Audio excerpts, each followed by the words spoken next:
君の名は。とは、忘却の闇に沈みゆく相手を引き上げ、存在をこの世界につなぎ止めるための、魂の怒りである。皆さん、初めての方は、はじめまして。レイムだよ。解説役のマリサだぜ。このチャンネル、ハルゼロレビューでは、ウプ主ハルゼロが愛してやまない作品の魅力を、私たちの掛け合いで、熱く、深く、時には偏屈に語っていく場所だよ。単なる感想じゃない。なぜ面白いのか、どこに魂が震えたのか、その構造を徹底的に解剖していくぜ。今回のテーマは、これだ。君の名は、を解説していくぜ。物語は、東京の高校生、滝と、岐阜の山あい、糸森に暮らす女子高生、三葉が、ある朝、入れ替わっていた。そこから走り出すんだよね。そう。二人はスマホのメモや手の甲などの、落書きで協定を作り、日替わりで相手の生活を立て直していく。三葉が入った滝は、礼儀と段取りで評価が上がり、滝が入った三葉は、勢いで周囲を動かす。互いの足跡が相手の世界を少しずつ良くしていくんだ。滝はバイト先の奥寺先輩と、デートにこぎつけるけど、胸のどこかに、名前のない欠落が残る。そんな実感があったわ。糸森の組紐、手の甲のメモ、夢の残響、断片が指し示す先を追い、滝はスケッチを手がかりに、糸森を探す旅に出る。やがて二人は、片割れ時に、開口するわよね。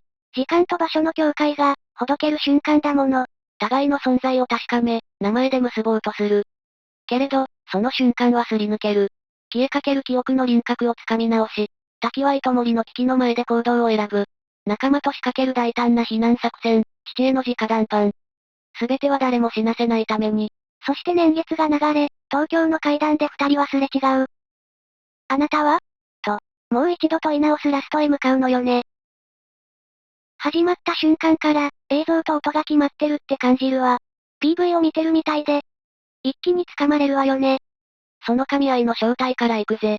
鍵は日本ファルコム由来の DNA だ。新海監督は、初期キャリアで、ゲームオープニング制作に携わっていて、イース1-2、完全版の CG アニメーションも手掛けている。関係者談では、若い頃に、イース談義で盛り上がったというエピソードもある。入社動機が、イース2のオープニングに憧れて、だったかは、仮説だが、少なくとも、短尺に感情と情報を圧縮するオープニング設計は、ここで徹底的に鍛えられている。だから音楽とかで、全部語るのかしら？そうだ。まず、夢灯籠、で郷愁と祈りを、情緒チューニング。続く、前前前世、でスイッチを一気に押し込み、ダブルオープニングで観客の呼吸を、作品のテンポに同期させる。ここで説明は最小限、編集とカット割り。歌詞との同期で物語を進める。具体的にはどういうことなの？前前前世のモンタージュだ。スマホ UI、メモの書き置き、階段の行き違い。二人の所作の違い。1カット1意味で、ルールや心情を叩き込む。だから捨てるシーンがゼロに感じる。ゲームっぽい設計も感じるのは、そのせい？そこもファルコム DNA の延長だ。JRPG の構造、チュートリアル、本編。前半は、入れ替わりギャグで、操作感を体験させ、後半で、巨大な敵と、時間断層が立ち上がる。ミュージックビデオ的圧縮と、レベルデザイン的誘導の合体技なんだ。つまり、つかみの2曲で観客の感情を握り、以降の笑いと後半の急降下まで見通して、設計してるってことね。そうだ。ビデオコンテ段階で、曲尺に合わせて、カットを切るから、呼吸がずれない。これが本作の走り方の土台だ。前々前世で一気に加速した後、入れ替わりの日常パートが始まるわよね。ここ、テンポが良すぎて、気持ちいいくらいだわ。ここは、ルール提示のチュートリアルだ。笑わせながら、世界の仕組みを、一気に叩き込む設計になっている。結局ルールはどうなってるの？まず一つ。頻度と条件は不定だ。だいたい朝起きたらが多いけど、コントロールはできない。スイッチの場所がわからない。ってことね。二つ目。痕跡は共有できる。スマホのメモ、手の甲の走り書き、周りの証言。昨日のあなた、別人みたいだったよってやつだ。なるほど。メモが命、ってわけね。三つ目。人格差が環境を変える。三葉が入った滝は、礼儀と段取りで評価が上がる。滝が入った三葉は、勢いと行動力で周囲を動かす。互いの良さが、相手の世界を、押し広げるんだ。置いていった足跡が、本人を底上げしていく。なんだかいいわね。四つ目。記憶は薄れる。ログがなければ輪郭から消えていく。名前さえ危うい。って後半の地獄につながる伏線だ。つまり、不定、共有、相互強化、忘却。この4拍子を、ギャグの切り返しで、一瞬で飲み込ませてるってことね。そう。笑いながら理解させる設計だ。だから後の急降下に、観客が置いていかれない。入れ替わりで相手の生活圏が見える、これが後半の土台になるわけだね。そう。糸森という共同体の輪郭と、滝の都会的な生活の対象が、後の選択の重さを準備する。笑っている間に、観客はもう物語の真相へ、連れて行かれている。ここで、入れ替わりといえば、やっぱり転校生は外せないわよね。絶対的な参照点だ。大林義彦の、尾道三部作の一本だ。主演は、小林聡美、尾身俊則。階段からの転落で、男女が入れ替わり、身体の借景を通して、他者になることの、喜びと痛みを書く。どこが革新的だったの？舞台は、坂と、路地の尾道。大林は光と風、ロングの引きが、時に大胆な合成で、思春期の揺れを、風景の時間で撮る。入れ替わりはギミックじゃない。ジェンダーの境界、共同体のしきたり、家族の距離。それらを、他人として暮らす時間の誘導で見せた。だから、笑いながらも、胸に残るんだ。君の名は、との違いは、どういうところ？方法論が現代化している。転校生は生活の肌触りをたっぷり確かめる映画的時間だ。対して、君の名は、モンタージュというアイデルールを圧縮し、音楽と編集で感情を同期させる。だが、核は同じだ。入れ替わりは他者と世界の見え方を交換する装置であり、恋に至る必然の設計でもある。オマージュに甘んじることなく、更新してるってことね。転校生が身体と生活を丹念に。君の名は、編集と音楽で疾走する。手法は違っても、他者理解という魂は一直線だ。物語に戻りましょう。滝くんが奥寺先輩とデートするわよね。ここ、三葉が、代走した日々の余熱が、残ってるのが感じられたわ。ここがうまい。他者が置いていった足跡が、本人の魅力を底上げする。つまり、入れ替わりは相手を良くする行為だった、と観客に腑に落ちさせるんだ。でも滝の胸には、もう名前のない欠落がある。そんな感じがしたわ。奥寺先輩とのデートも、どこか上の空だった滝くん。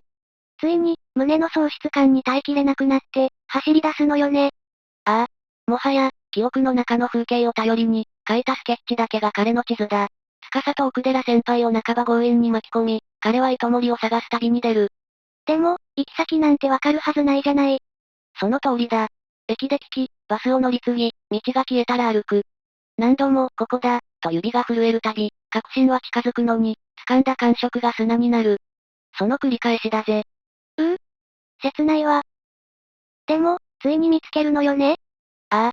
偶然立ち寄ったラーメン屋の主人が、その場所を知っていた。糸森。だが、その名前を聞いた店主と客の顔は、一様に曇っていたんだ。どうして？その答えは、図書館にあった。滝の指先が、一冊の資料集の上で止まる。そこに書かれた見出しが、滝と、そして俺たち視聴者の胸を打ち抜いた。糸森町、隕石変落下により壊滅。嘘でしょ。って声が出そうだったわ。日付は3年前。慰霊碑に刻まれた、おびただしい数の名前の列。滝が必死に目で追ったその先に、あったのは、宮水光葉。喉が、冷たく固まるような衝撃だったわ。そうだ。光葉は、もうこの世にいなかった。電話が繋がらないのも当然だ。手の甲のメモは薄れ、名前の輪郭が崩れていく。だが、それでも滝はキビスを返さない。記憶の断片が指し示す、最後の場所へ向かうんだ。ご神体。そうだ。あの日、三葉が残していった自分の半分。口噛み裂け。それが静かに待っていた。これは君の時間そのものだ、とでも言うように、滝はそれを一息で飲み干す。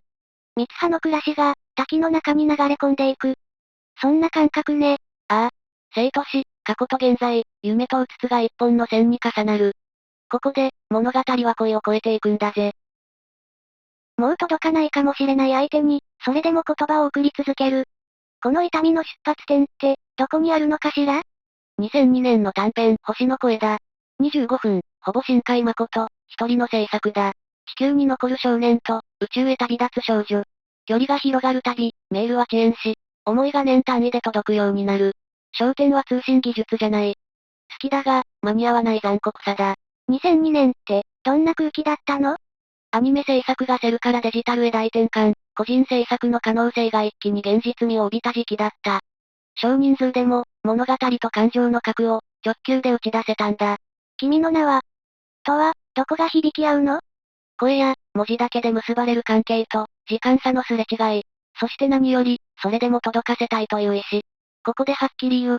どちらも、時間の非対称が、恋と友情を切り裂く。君の名は、その断絶を、結び、口噛み裂け、片割れ時という、神話の回路で越えようと設計されている。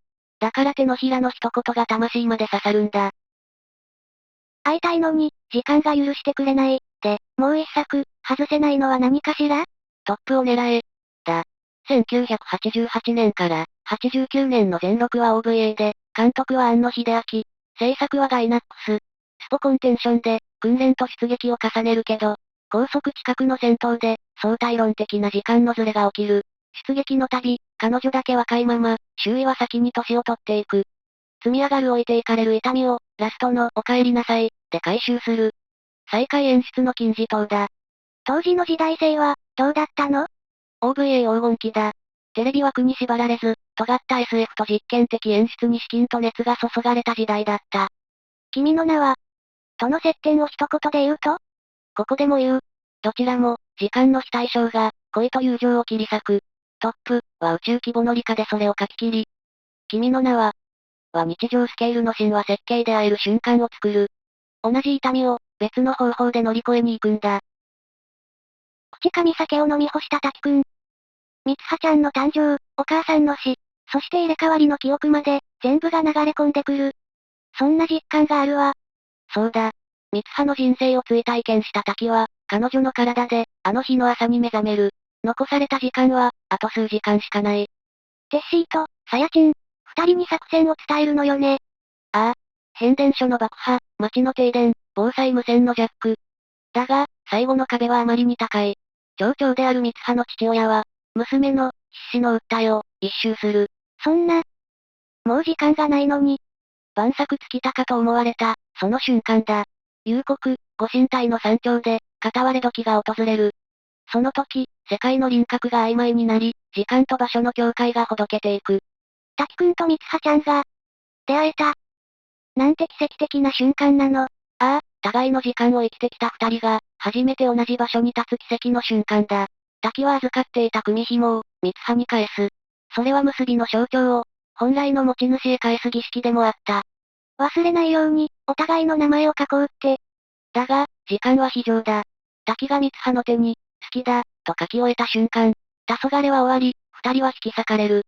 三葉は、滝の名前を書くことができなかった。そんな。せっかく会えたのに。もったいないって感じたわ。記憶が、急速に薄れていく。一番大事なはずの名前から。だが、三葉の手には、滝の思いが、滝の心には、何かをしなければならない。という確信だけが、熱く残っていたんだ。三葉ちゃん、自分の体に戻って、お父さんの元へ走るのよね。そうだ。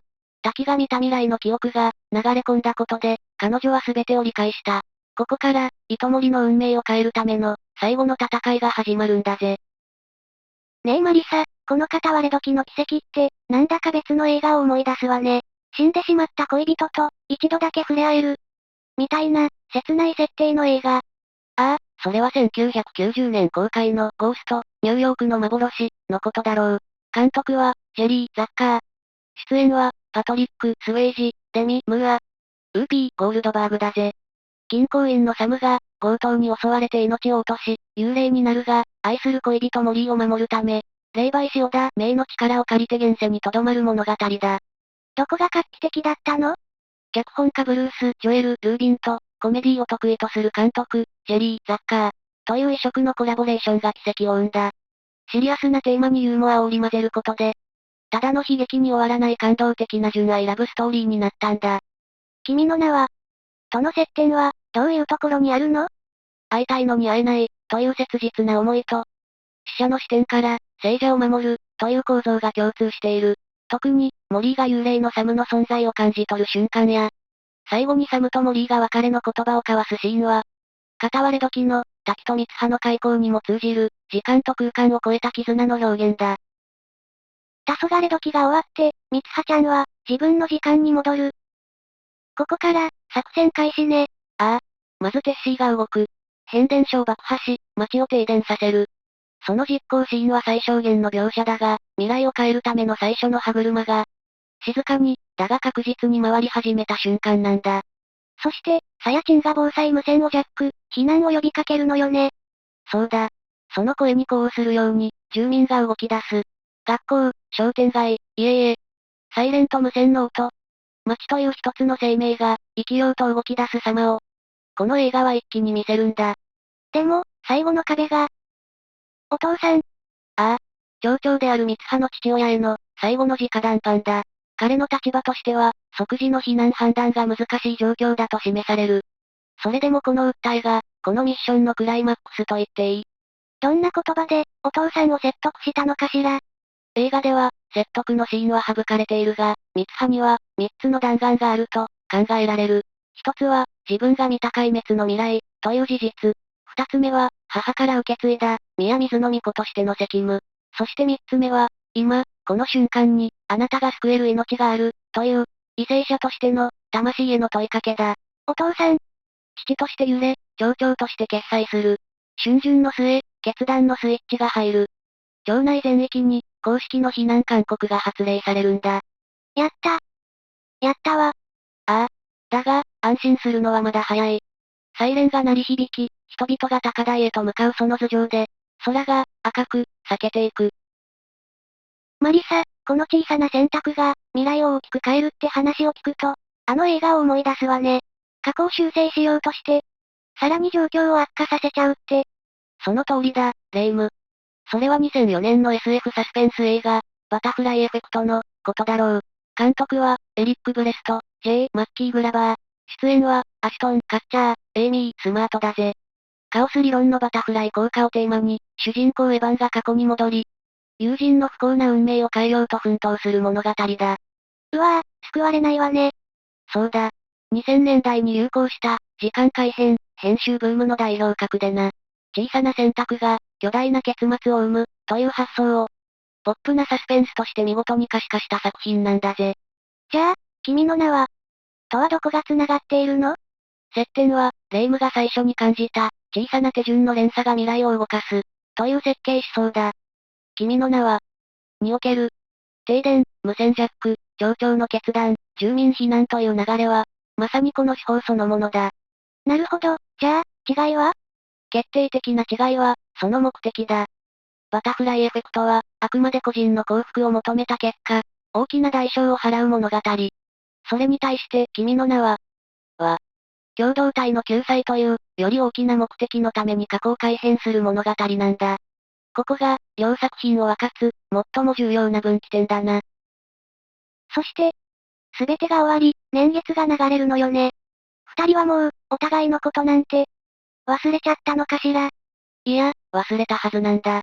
だが、体が、魂が覚えている。ずっと誰かを、何かを探している、という、名前のない喪失感を抱えたままな。服装も、街の光も、冬から早春の、淡い光に変わってる。そんなある日、並走する電車の中で、二人の視線が、ガラス越しに一瞬だけ交差するのよね。そうだ、お互い、それが誰なのかはわからない。だが、魂が叫ぶんだ。この人だ。ってな、二人は惹かれたように、次の駅で電車を飛び降り、お互いの姿を求めて、東京の街を疾走する。ああ。息を切らしながら、必死に走るシーン。すごく印象的だったわ。そして、運命の階段だ。一方は上から、もう一方は下から。ついに互いの姿を視界に捉える。ゆっくりと歩み寄り、声をかけようとするが、言葉が出ない。そして、一度は、すれ違ってしまう。もうダメかと思ったわ。だが、二人とも分かっていたはずだ。ここで別れたら、一生後悔する。ってな。お願い。言葉を。聞こえるのは、二人の足音と、吐息だけ。そして、先に動いたのは、滝だった。滝は振り返りながら、こう叫ぶ。俺、君をどこかで。三葉は、叫ばれたことで驚いたが、彼女もまた振り返り、涙を流しながら、こう叫ぶ。私も、よかった。よかった。そして二人の心は、この一つの言葉に収束する。君の、名前は、この映画の、タイトルそのものにな。マリサ、このラストシーンって、なんだか監督の別の作品を思い出すわね。踏切で、すれ違ってしまう、あの切ない作品を。その通りだ、レイム。これは、2007年に公開された、新海誠監督の秒速 5cm に対する、監督自身の明確なアンサーなんだ。アンサー？どういうこと？まず、秒速がどんな物語だったか、解説するぜ。あれは、幼い頃に惹かれ合った二人が、距離と時間に引き裂かれ、届かないまま大人になっていく、三部構成の物語だ。思い出しただけで胸が痛いわ。携帯やメールがあるのに、心がすれ違っていく感じが、本当に切なかったわね。そうだ。あの作品は、静かな構図と編集で、どうしようもない、未到達の美学を書き切った。そして、その象徴が、ラストの踏切での断絶だったんだ。じゃあ、君の名は、そのアンサーになってるっていうの？ああ、接点は多い。繰り返されるすれ違い、都市の匿名性、記憶の風化。だが、決定的に違う点がある。秒速が届かない物語として、踏切で完結したのに対し、君の名は、階段という、上昇と到達の場所で、二人が届くことを選んだんだ。踏切じゃなくて、階段。その対比がすごく意味深いわね。そうだ。同じ道や境界というモチーフを使いながら、その舞台を踏切から階段へと置き換えることで物語の結末を断絶から到達へと完全に反転させてみせた。これこそが新海誠という作家がかつて自ら書いた届かなかった物語に今度は届くという形で決着をつけた魂のアンサーなんだぜ。マリサ、本当に濃密な解説だったわ。でも、最後に一つだけ聞きたいことがあるの。なんだ、レイム。彗星が落ちた後の、糸森湖なんだけど。あの景色、どこかで見たことがあるような気がして、そう、まるでダムの底に沈んだ村みたいに、見えなかった？ほう。いいところに目をつけたな、レイム。確かに、あの水没した景観は、ダム建設で故郷を失った人々の姿を連想させる。だが、この作品が書こうとした喪失の本質は、もっと深く、俺たちの現実に突き刺さるものだ。現実への突き刺さり？そうだ。この物語には二層の喪失が書かれている。一つ目は、レイムが感じた、地方消滅のメタファーだ。過疎化で祭りが途絶え、伝統が失われ、共同体がゆっくりと活力をなくしていく。やがて地図からも地名が消えていくかもしれないという、静かな不安感だ。言われてみれば、三葉ちゃんも、田舎の閉塞感に悩んでたものね。だが、地方消滅メタファーはあくまで背景だ。春ゼロが震え高く。二つ目は、もっと暴力的で突然の喪失。そう、震災のメタファーだぜ。震災？東日本大震災が影響しているって、新海監督がインタビューで語っていたわよね。ある朝、当たり前に続いていた日常が、予兆なく断絶する。あの感覚だ。この映画の入れ替わりという仕掛けは、ただのラブコメギミックじゃない。観客にもし自分が、あの日常を奪われる側だったら、という視点を、強制的にインストールする、想像力の起動装置なんだ。だから、他人事じゃなく、あんなに必死になってしまったんだわ。特に、記憶が消えていくシーンは、本当に怖かった。スマホのログがスッと消えて、手の甲に書いたはずの文字も薄れていって。そうだ。恐ろしいことに、記憶は思い出からじゃなく、名前から消えていくんだ。あれこそが、時間が容赦なく全てを風化させていくことの、残酷な可視化だぜ。じゃあ、どうすればいいのよ、忘れちゃうじゃない。だから儀式が必要だったんだ。宮水神社に伝わる組紐、時間を超える口噛み避け、境界線を曖昧にする片割れ時。そして、手のひらに刻んだ文字、それら全てが、失われた時間と人を、今に、縫い戻すための、必死の抵抗であり、祈りなんだよ。祈り？そして、その祈りの核心こそが、この映画のタイトルだ。レイム、考えてみろ。俺たちは、本当に大切なものを失った時、何を一番に叫ぶ？それは、相手の、名前？その通りだ。君の名は？という問いかけは、単なる情報確認じゃない。それは、忘却の闇に、沈みゆく相手を引き上げ、存在をこの世界につなぎ止めるための、魂の怒りなんだ。怒り？だから、あの二人はお互いの名前を必死で思い出そうとしたのね。そうだ。名を呼ぶことで、二人は個人として再起し、共同体もまた、結び直される。そしてラストの問いかけは、スクリーンを越えて俺たち自身に突き刺さる。お前が忘れかけた、大切な誰かの名前はなんだってな。消えていくのは景色じゃない。忘れちゃいけないのは、君の名前なんだ。だから呼ぶ。だから書く。だから結ぶ。君の名はとは、忘却という巨大な流れに抗う、最小で最大の救出劇なんだぜ。それじゃあ、今回はこの辺で。次回も、ゆっくりしていってね